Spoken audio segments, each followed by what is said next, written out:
All right, so let's continue from lab week 5 activities. Now we are doing back titration, and then we are doing back titration with blank determination. Specifically, we'll use this to assay aspirin tablets, right? Good. Now, let me give a general overview of back titration. So we are seeing that due to some problems in direct titration, sometimes there are some materials that we have to undergo the process of back titration. Now, what do we mean by the process of back titration? So what we imply that because we cannot do direct titration, we assuming the product is an acid, right? And then we can't do direct titration, we put the acid in a beaker, and then we add a certain amount of base that we know definitely the base will be in excess, right? The base will be in excess, so excess base. Good. Now, assuming this is the total volume, and then this side has been used to react with the acid, right? The excess volume here is titrated against HCl, a standardized HCl, and then that HCl is used to estimate the amount of the NaOH unreacted. Good. Now we take the same beaker and fill it to the same volume, subject it to the same conditions this one was subjected to, and then do the titration to see the amount of HCl required to react with everything here. Now we are seeing that the difference between the blank titration here and then the actual back titer here should give us the volume, right? The volume of NaOH that's reacted with just the acid that couldn't undergo the direct titration.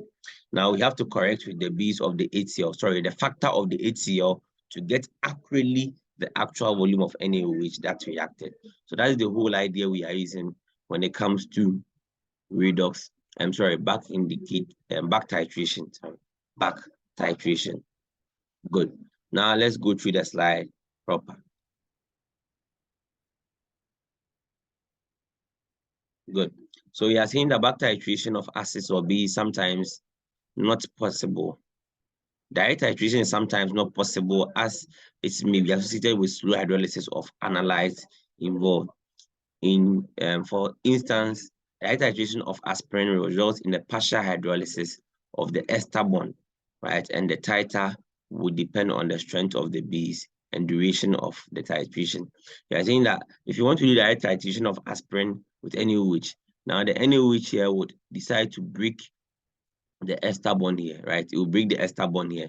Now, the breaking of the bond will depend on the strength of the acid here and the time of contact. So you realize that assuming you have 0.1 mole, right, of this one. Now, if you leave it for a long period of time, it will produce more of the products than when you leave it for a short period of time. You get it? And then if you have 0.1 and 0.2, because of the difference in concentration, it will have different extents of hydrolysis and give you different and inaccurate results. Good. Now we are saying that because of this problem, we have to undergo back titration. So we are saying that aspirin is a weak base that undergoes slow hydrolysis or the partial hydrolysis we are talking about, right? That's each aspirin. Now these are the breakdown products of the aspirin. When it breaks down, it forms salicylic acid and then acetic acid. This is the structure of the aspirin, right? Good. Now each of these products are acidic and then they will react with NaOH. So we realize that aspirin breaks down into two different compounds which are acidic, and each of them will react with NaOH. So ultimately, aspirin reacts with 2 moles of what? 2 moles of NaOH to form 2 salts and then 2 moles of water, which has not been indicated in this equation because the solvent we are using is also water. Good. Now, we are saying that in order to overcome this problem, right, of the slow hydrolysis, we can use excess of the base. So like 50 mils of the base, again, the aspirin sample. Now we will heat it to facilitate the hydrolysis of the ester bond, right? And then we will cool it in order to tame down the heat. Now the reaction we are about to partake in is an exothermic reaction, neutralization reaction. If you don't cool it and then you add or you proceed with the reaction, you would produce excess heat which might cause a lot of hazard that you don't want to cause, right? Good. Now, after that, after cooling, you titrate again a standard HCl. We are saying a standard HCl because before the titration begins, we do standardization. Standardization has not been shown in this because we've already done standardization. But then in your lab manual, you start by standardizing the HCl with annular anhydrous sodium carbonate before you start this experiment, right? Good. And then use phenyl red. It will help if you find the range of color change for phenyl red. For phenyl red. Good. Now this will be the reaction equation. So 1:2, right? Then what do? We carry a blank. Now the blank is carried out by heating, cooling, and titrating 50 ml of NaOH with standard HCl using phenyl red as indicator. So it's the same thing, right? The same thing, but then there's no aspirin here. It's just the blank one. Now we are saying that the back titer is subtracted from the blank titer to know the volume of the base that reacted with the NaOH and the aspirin, and hence the quantity of the aspirin in the analyte.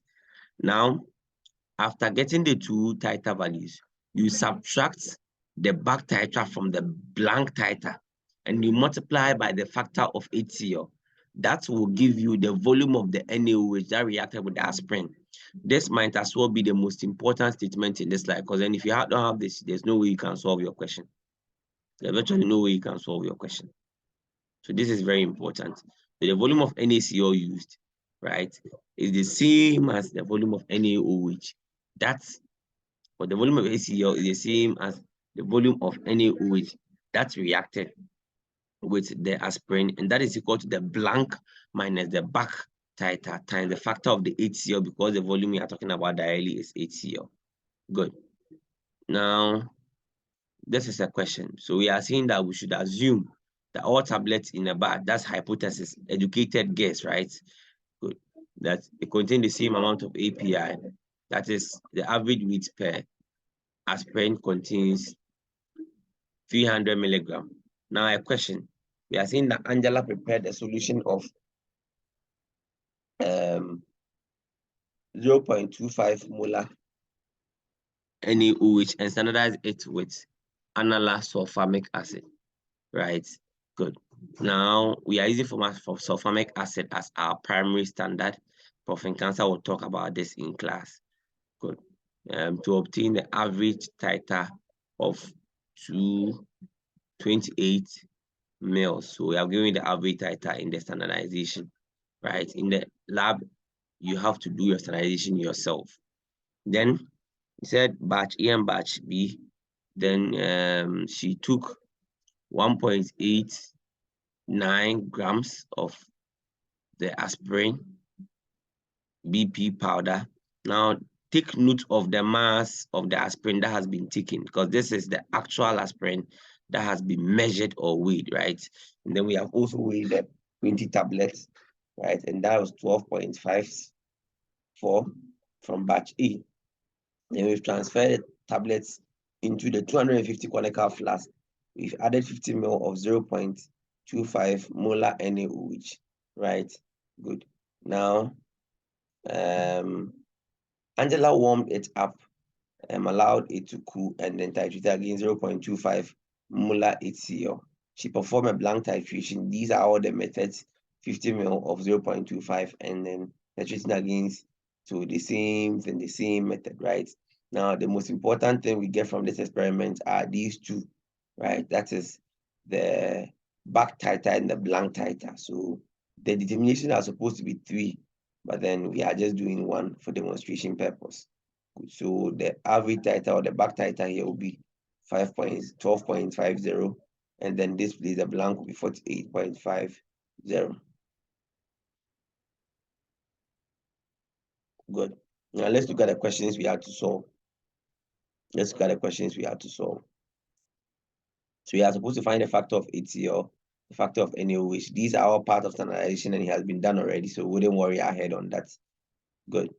Now we are supposed to find the nominal weight of pure aspirin that was transferred into the conical flask. So that one we would find. We have to also find the volume of NaOH used to react with the aspirin. We'll also do that as particular for back titration. We are supposed to find the percentage content of aspirin in the aspirin tablets, BP, and the average content of aspirin per tablet. Good. Now, the reaction equations have been provided: aspirin plus 2 moles of NaOH, and then the normal one, the HCl, and then the NaOH in the blank, and then in the excess titration that we did. Good. Now, the information about batch B has been given here, and then the factor HCl is also here. So we start. Now, we start by finding the average weight per tablet from the 20 tablets that were weighed, right? Now, we get 0.6270 grams. Now, per the standard or the hypothesis, the average weight contains 0.3 grams. So if this mass of the powder contains 0.3 grams, then 1.89 will contain how much? Because 1.89 was the actual powder that you weighed. The actual powder that you weighed. And then it should contain this amount of aspirin. It should contain this amount of aspirin. Good. Now, the volume of NaOH that was used to react, the volume of the NaOH that was used to react with the aspirin is equal to the blank minus the back times the factor of HCl. Very important, factor of HCl, not the NaOH. Good. So you do that, and then you get 32.54 mils. Now, after that, you come and do your milli equivalent calculation. You first write your equation, state the mole ratios clearly, state the general milli equivalent or equivalent statement, and correct them with the mole ratio. Now, step the concentration down to the 0.25, which is the one used in the experiment. Step the volume down to 1 mil, and then you come and get the standard. Once you arrive at the standard, it means that if you take 1 mil of this solution, it reacts with 0.0225 grams of the aspirin. Now, if 1 mil reacts with that, then the 32.54 mils of the NaOH will react with how much of aspirin.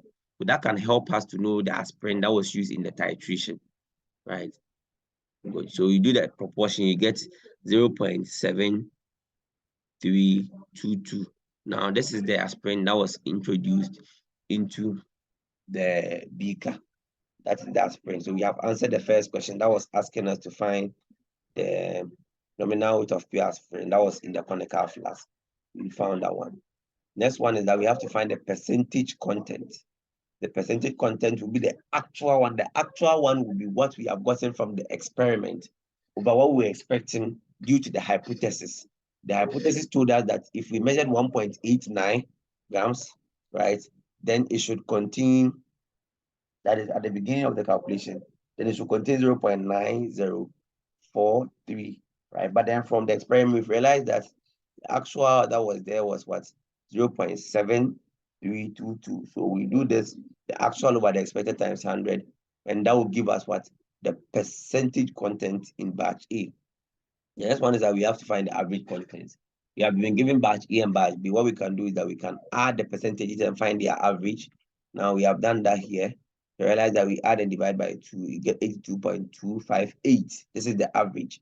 Now you can use this formula to find the average content per tablet. That is the percentage average, the average percentage content over 100 times the strength of aspirin. Now, if you don't want to use the equation, you can just use this, that if 100%, right, if 100% of the aspirin, right, contains 0.300 grams, then the 82.285% will contain what? So cross multiplication, this as against this, so it will be 82.285 all over 100 times 0.300 grams. So this will be where we'll end, and realize that this is the same as this one. So you can use the formula, or can just use proportion. Good. Next one. Now, these are questions that we are supposed to solve. So we have to try these questions, show them to any member of the academic board or any teaching assistant we have around or demonstrator. They will be gladly ready to help you. Thank you very much for your audience. Now, let's make sure we solve all the questions at the back of the slide before we sit for our exams.